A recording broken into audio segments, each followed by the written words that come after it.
Assalamualaikum warahmatullahi wabarakatuh. Alhamdulillahi rabbil alamin.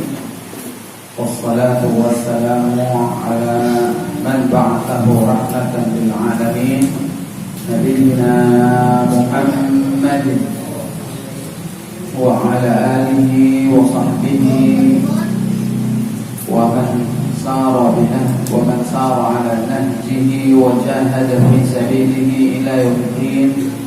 Amma ba'du, fa hadratal mukarramin wal mukaramin yang saya hormati bapak-bapak, ibu-ibu, para pengurus Masjid Sirajul Muttaqin, Al-Ustaz Saiful Ibrahim, Ketua dan segenap jajarannya, para orang tua, Bapak Matura, Bapak Khazin, dan juga yang lainnya, Bapak-bapak, ibu-ibu yang insyaallah dimuliakan Allah Subhanahu wa taala. Alhamdulillah, kita bersyukur kepada Allah Subhanahu wa taala pada malam ini kita dapat hadir kembali dalam ta'lim yang biasa kita adakan di hari Jumat malam Sabtu. Majelis ilmu, majelis ta'lim, majelis orang-orang yang dimuliakan oleh Allah Subhanahu wa taala, dengan dinaunginya kita oleh malaikat, dikucurkan rahmat turun kepada kita, as-sakinah, dan nama kita disebut-sebut oleh Allah Subhanahu wa taala karena kemuliaannya majelis ilmu ini. Oleh sebab itu mari kita muliakan dengan meluruskan niat kita, mengikhlaskannya karena Allah Subhanahu wa taala. Mudah-mudahan kecintaan kita kepada ilmu memudahkan kita untuk memahami pelajaran, membuka hati kita, dan juga dimudahkan untuk mengamalkannya. Amin ya rabbal alamin.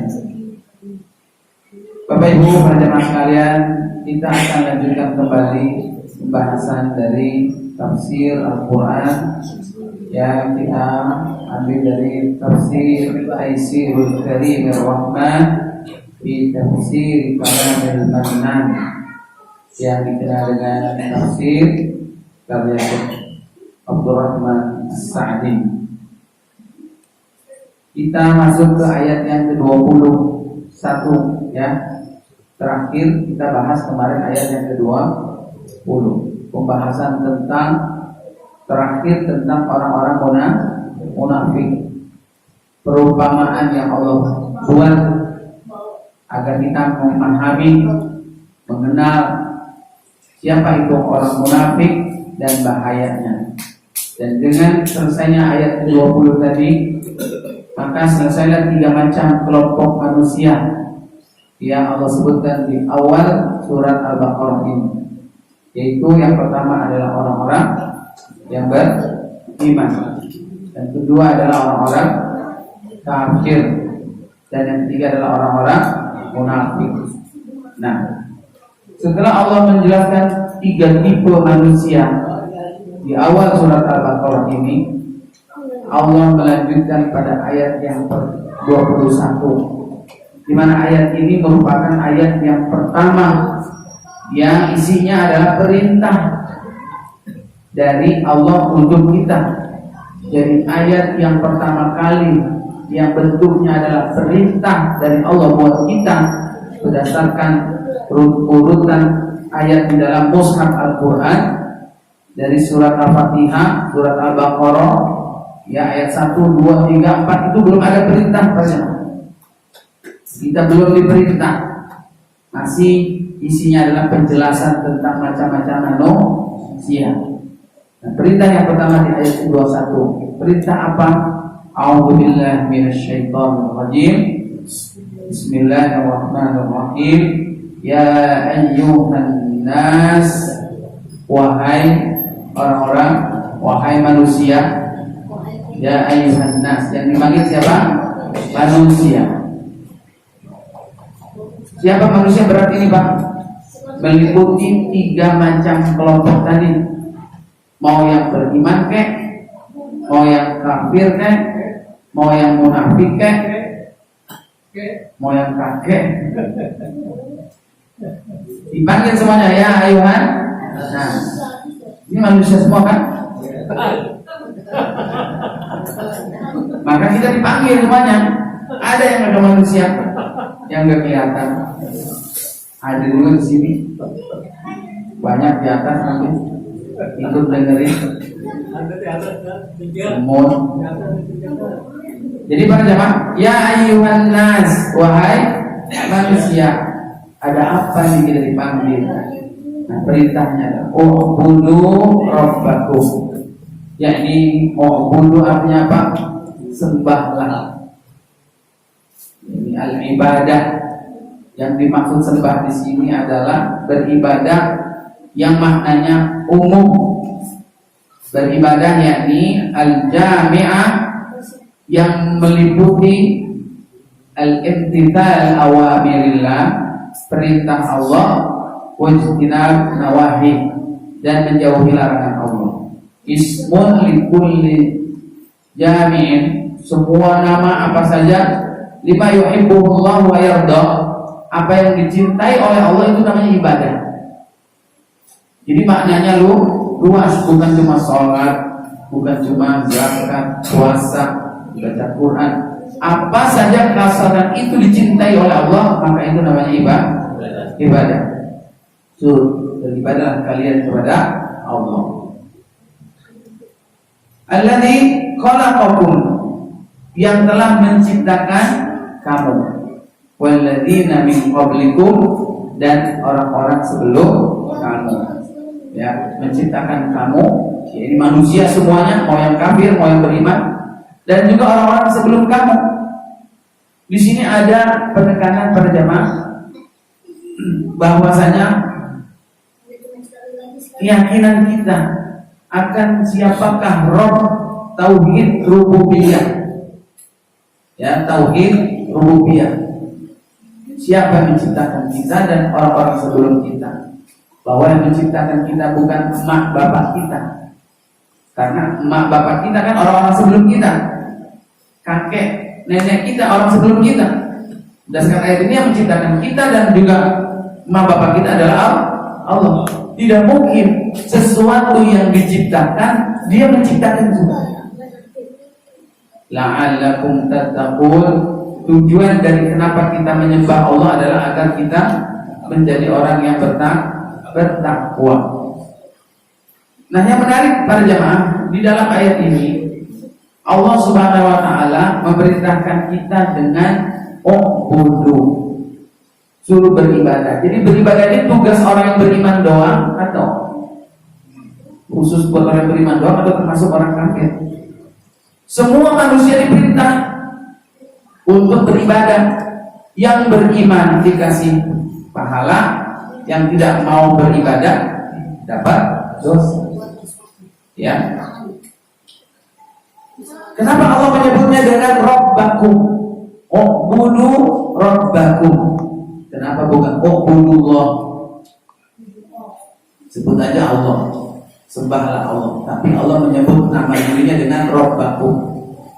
Di sana karena kalimat Rabbakum, Rabb itu arti dasar kalimatnya, maknanya adalah yang menciptakan. Rabb bahasa Arab, Rabba, ya, artinya menciptakan, yang memelihara. Udah diciptakan, dia yang jagain. Sebagaimana kita habis bikin sesuatu kita jagain, ya kan? Kita rawat. Dia yang memberi nikmat, memberi rezeki, yang menjaga, dia juga yang atur. Itu namanya Rabb. Ya. Ada lagi namanya nanti ilah. Apa tuh ilah sama Rabb bedanya? Kalau diterjemahkan bahasa Indonesia sama-sama dibaca Tuhan, ya kan? Tapi Rabb di sini adalah Tuhan yang mencipta, memberi rezeki, mengatur, memelihara. Itu namanya Rabb. Ya. Allah tidak mengatakan sembahlah ilahakum, sembahlah Tuhan kamu. Kenapa? Karena yang ingin ditekankan di sini adalah alasan kenapa kita menyembah Allah. Alasannya kenapa, Pak? Karena dialah allazi khalaqakum. Karena dia yang menciptakan kita. Kita udah diciptakan, maka kewajiban kita adalah menyembah Allah. Jadi disebutkan Rabbakum agar kita paham alasan kita menyembahnya, karena dialah Allah yang telah menciptakan kita, memberi rezeki kepada kita dan mengatur kehidupan kita. Ada yang bertanya pada jamaah, kenapa sih Ustaz, Allah habis nyiptain kita pakai ngatur-ngatur segala, nyuruh sholat, ngapain pakai nyuruh puasa, ngapain nyuruh zakat, ngapain disuruh sujud, suruh ruku, capek-capekin aja. Kalau emang Allah Maha Pengasih, Maha Penyayang, udah aja ciptain, umbar dan yakin antepin, gak usah disuruh-suruh lagi, gak usah diatur-atur. Begitu, gimana kira-kira jawaban Pak? Allah ciptakan kita ditempatkan di bumi. Bumi Allah ciptakan nikmatnya, ada pohon, binatang, tumbuhan ya. Kenapa pakai disuruh-suruh sholat segala? Udah biarin aja, ngapain disuruh-suruh sholat segala? Gimana? Ya, kenapa kita disuruh menyembah Allah? Mu'budu Rabbakum. Selain itu adalah salah satu bentuk syukur kita kepada Allah yang telah menciptakan, memberi rezeki kepada kita. Berikutnya adalah alasannya, tolong digarisbawahi. Allah memerintahkan kita untuk beribadah karena Allah cinta kepada kita manusia. Allah cinta kepada makhluknya yang udah dicintai. Allah cinta. Bagaimana cintanya itu diluapkan kepada makhluknya, yaitu Allah yang Maha Tahu, Allah yang Maha Bijaksana, paham apa yang dibutuhkan oleh manusia. Ternyata Allah kita suruh sholat. Allah, kenapa? Karena ada dalam ibadah sholat itu ada kebutuhan kita. Kalau kita nggak sholat, justru berantakan hidup kita. Nah, kalau Allah nggak nyuruh kita sholat, kita yang bakal protes. Kenapa kita habis diciptain diantepin aja, didimin aja? Kita kan nggak tahu mana yang baik buat kita, ya. Maka salah satu bentuk kasih sayang Allah atur kita kapan waktunya tidur, kapan waktunya bangun, kapan waktunya kita sujud, kapan waktunya kita kerja, waktunya istirahat, waktunya bekerja.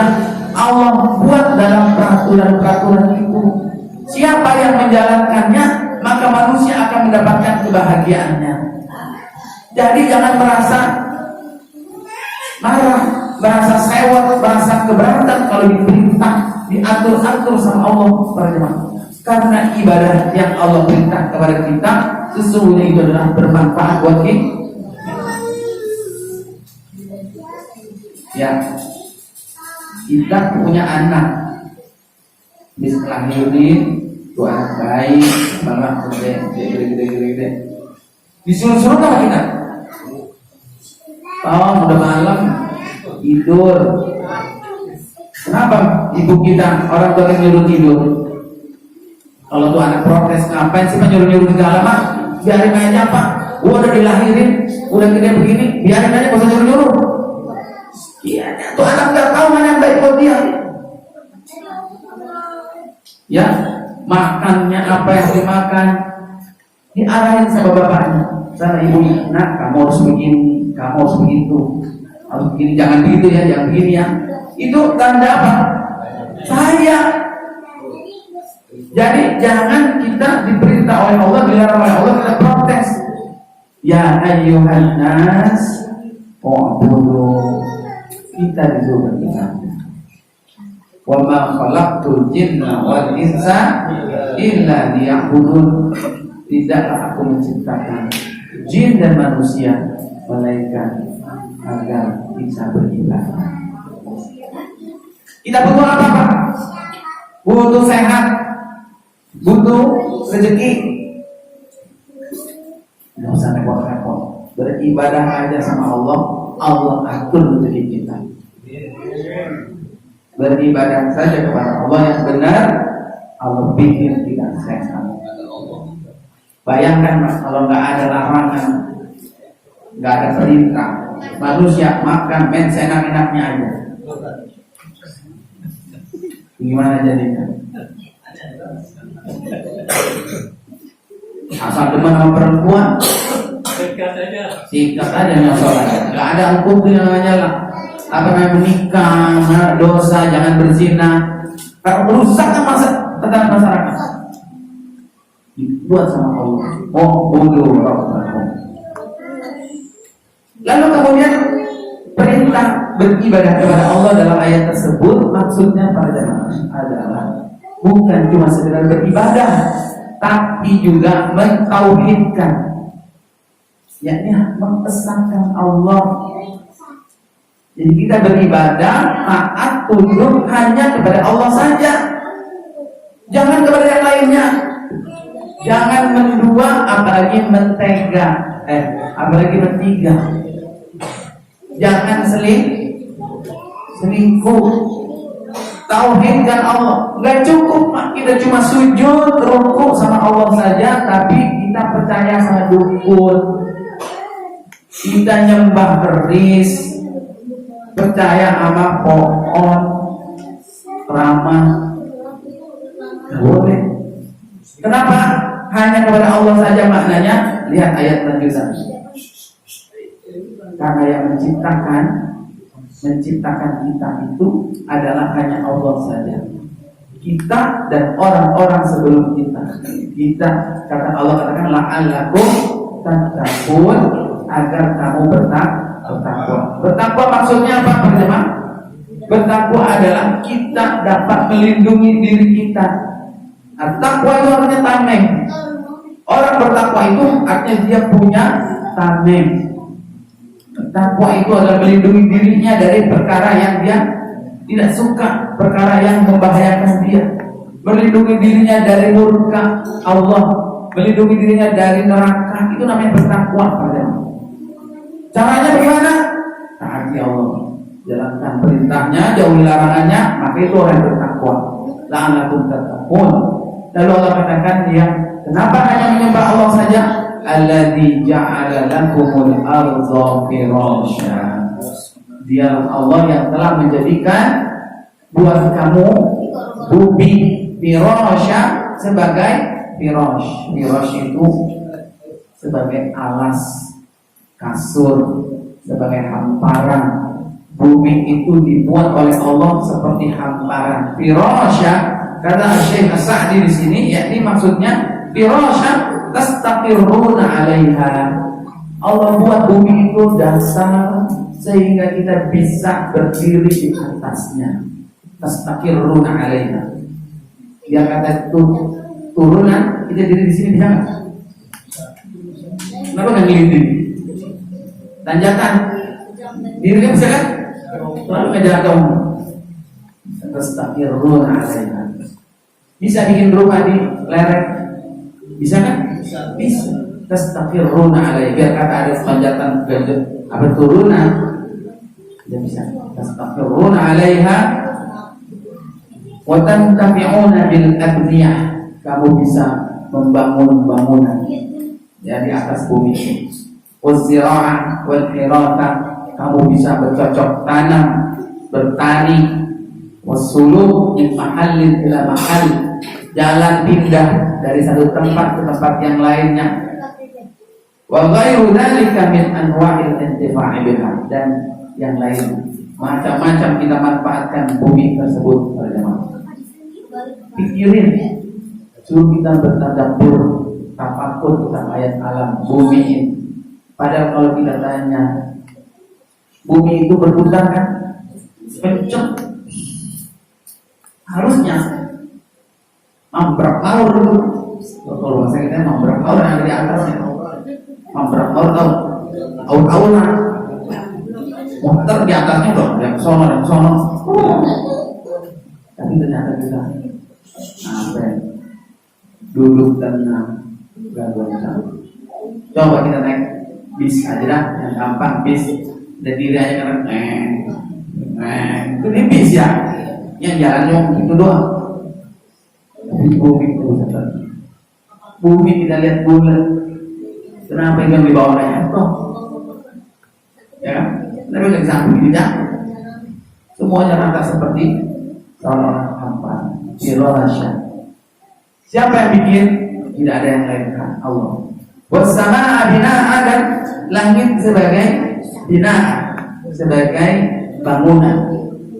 Limaskanikum, sebagai atap tempat kamu tinggal. Bumi sebagai apa tempat ada orang? Langit sebagai kalau ini lagu Romai Rahman.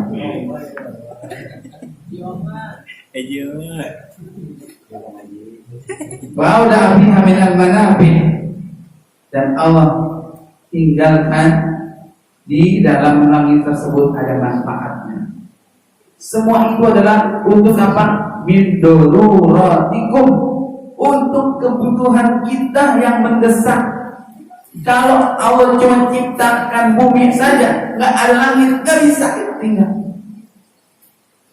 Jadi biar kata kita tinggalnya di bumi, tapi ada langit. Langit itu sebagai kebutuhan kita. Apa fungsinya langit, Bu? Contohnya Pak, fungsinya langit itu buat menaungi kita dari panasnya matahari. Itu panasnya matahari yang masuk ke bumi itu disaring oleh awan, oleh langit, sehingga cahaya sinar yang masuk ke bumi ini udah seukuran yang pas buat kita. Kalau nggak ada langit,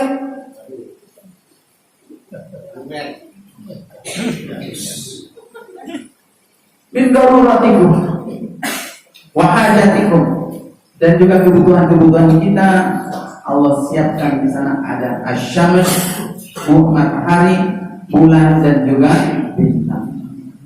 Ya, Allah ciptakan matahari langit sebagai bangunan. Wa anzala minas samaa'i ma'an, dan Allah menurunkan dari langit itu air.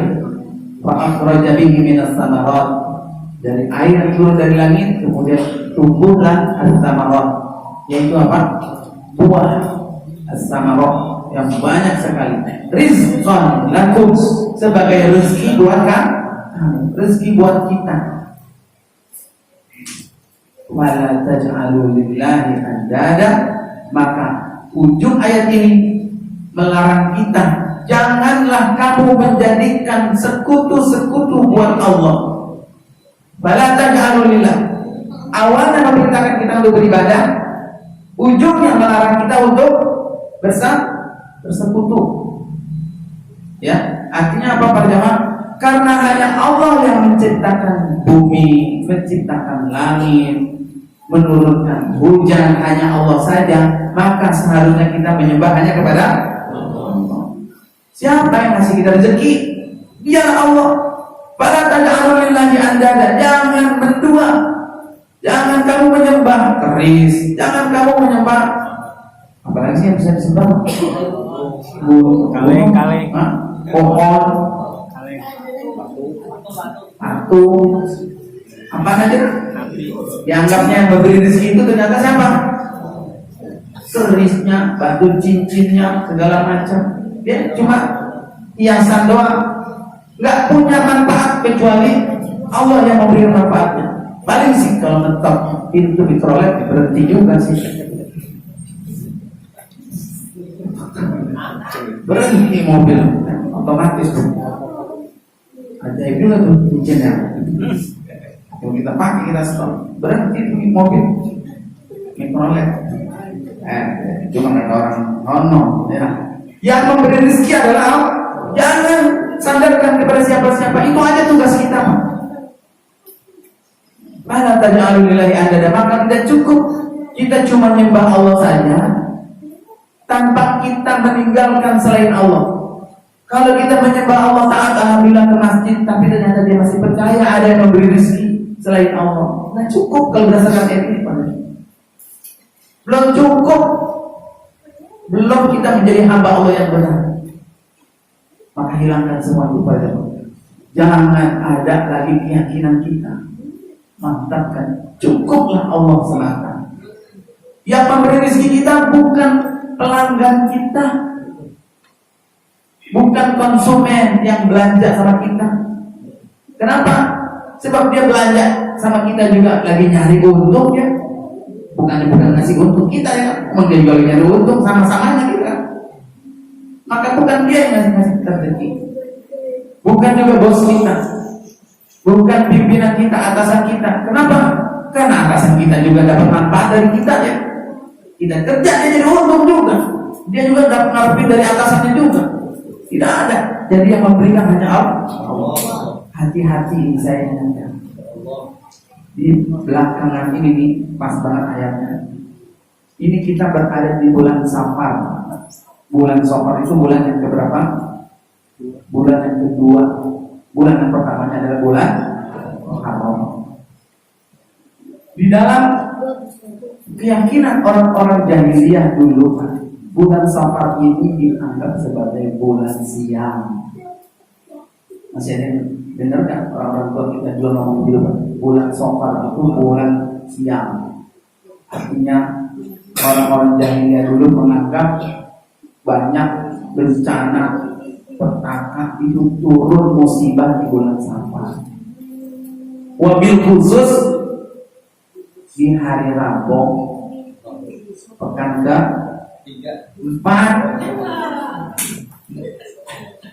hari Rabu pekan ke, sekarang kita udah masuk pekan ke-3, berarti Rabu besok. Jangan sampai kita keraraban virus keyakinannya tahu. Kita nggak percaya, tapi akhirnya ada takut-takutnya juga. Karena bilang kami hari Rabu keempat di bulan siang nih. Ada juga ser dikit di hati. Nggak boleh. Karena yang bikin sial itu bukan karena harinya Rabu, bukan karena bulannya bulan Safar. Itu adalah anggapan orang-orang jahiliyah. Tetapi di dalam akidah Islam, siapa yang berhak untuk menurunkan bencana? Allah. Siapa yang kuasa menahannya? Allah. Wa in yamsaskallahu bidurrin fala kashifa lahu illa huwa. Surat Al-An'am. Jika Allah berkehendak mau menimpakan bencana, nimpa seseorang, nimpa kampung, gak ada satupun yang bisa menahannya. Tidak dukun, tidak juga siapapun. Kalau Allah mau kasih bencana-bencana, bencana itu turun dengan izin Allah. Wa iyamsaska bi khairin, tapi kalau Allah mau menimpakan kebaikan kepada kamu, tidak ada yang bisa menahannya juga kecuali Allah juga. Jadi kalau kita takut terhadap sesuatu, berlindungnya kepada Allah. Kalau ingin terhadap sesuatu, mintanya sama itu aja. Bunuh Rabbakum itu maknanya menjadikan Allah satu-satunya. Ya, karena dialah yang menciptakan kita, menciptakan orang sebelum kita, menciptakan langit, bumi dan seterusnya. Ini maknanya fala taj'alu lillahi andada wa antum ta'lamun. Ya. Pernah dengar nggak jadi anggapan-anggapan itu hari Rabu orang kira itu ikutan jadi nggak mau ngawinin anak bulan?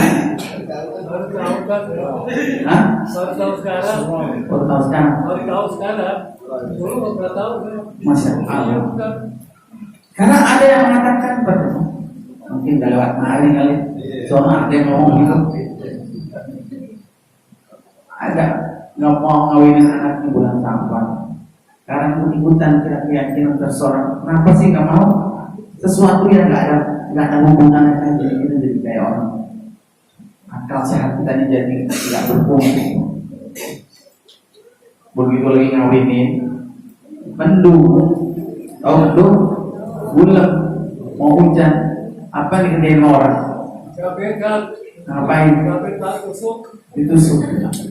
Udah lemparin tergenteng itu. Celana dalam. Kenapa mah kok yang gak jadi hujan? Kira-kira hubungannya ada nggak? Ketawa-ketawa jangan yang kesindir nih. Lemparin celana dalam. Pikir-pikir Mungkin ada hubungannya juga kali ya. Ada hubungan, jadi sangkanya nih yang penghuni langit. Oh, ada yang mau jemurin tenaga dalam tuh. Jangan aja dulu dah. Ada kan? Disambung-sambungin ada juga nyambungnya. Tapi jadi akal sehat kita jadi gimana ya? Terus saya berdoa sama Allah. Kalau emang Allah turun hujan, berarti pekannya hujan itu kebaikan. Kalau Allah emang mau tahan, ya kesana dan Allah Subhanahu Wa Taala, Allah serahkan saya sama Allah. Ini dagang, letak duitnya ditaruhin apa? Hah? Opak apa tuh? Ada bawang, ada cabai, apa hubungannya kok? Biasa, tapi ini duitnya, hubungannya. Karena kita jujur ya, perlu kita balikin lagi. Masalah manhaj, keyakinan kita, tauhid kita kepada Allah Subhanahu Wa Taala. Ya, ada kupu-kupu. Tandanya apa ya? Oh, ada tamu.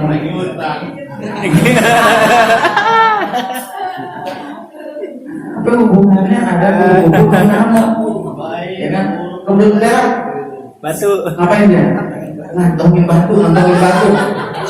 Sempat juga tuh kita masih belum tahu pantat pala bilang yang banyak pantat pala biar hilang ularnya hilang benar udah cepirin dibawa keluar nembus ada projol juga orang terbuka 3. Jadi pada teman sekalian ilmukan yang seperti itu. Bala taj'alu lillahi andada wa antum ta'lamun. Sedangkan kamu mengetahui, yakni maksudnya apa? Kamu mengetahui bahwa memang tidak ada yang menciptakan ini semua kecuali Allah. Kan kamu tahu itu. Tidak ada seumur manusia yang ngaku saya bikin langit yang sebelah sana, yang bikin sana. Nggak ada yang ngaku. Ya, manusia. Bapak kesel sama anak, mak. Lu siapa yang bikin? Tahu? Sekarang mau bikin ngomelin anak. Gue nyesel bikin lu. Masa lu? Kalau gue tahu gini gue bikin lu. Bukan menciptakan kita, bukan kita. Kalau lah kita yang menciptakan, bisa kita setting. Ya, kita pengen kita setting nih. Bulan apa kita punya mau beranak? Ya, mau laki atau perempuan kita atur aja sendiri ya. Mau mancung atau mau pesek, mau hitam apa mau putih. Ternyata pengen laki keluarnya perempuan, pengen cakep keluarnya ganteng.